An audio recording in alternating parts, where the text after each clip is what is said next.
Tell me timeline. Where the stuff has come from the past to current.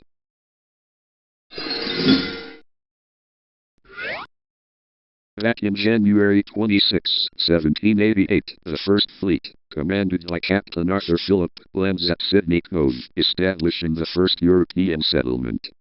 On 1790's Second Fleet arrives, an early colonial agricultural expansion begins. On 1829, the Swan River Colony, Western Australia, is established.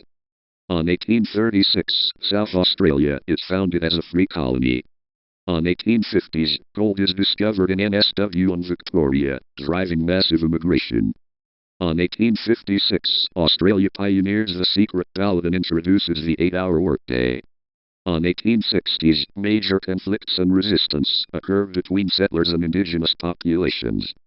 On 1890s, intercolonial conferences plan for federation. On January 1, 1901, the 6 Australian colonies unite, forming the Commonwealth of Australia. On 1914-1918, Australia fights in World War I, with a Gallipoli landing establishing the Anzac legacy. On 1939-1945, Australia involved in World War I, shifting alliance toward the United States. On 1950s, 60s, post-war migration boom transforms the country. Sydney Opera House construction begins. On 1967, referendum passes, allowing Indigenous Australians to be counted in the census.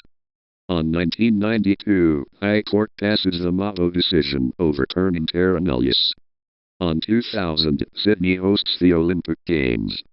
On 2008, the Australian government formally apologizes to Indigenous Australians for the stolen generations.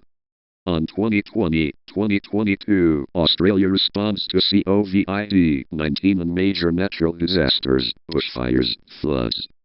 And on 2023-2026, continued focus on strengthening Indo-Pacific regional partnerships, renewable energy transition, and discussions on a voice to Parliament, with Australia continuing its role as a stable democracy in the Asia-Pacific region. See you in Kharkiv City, Ukraine. Timeline that I had to go through.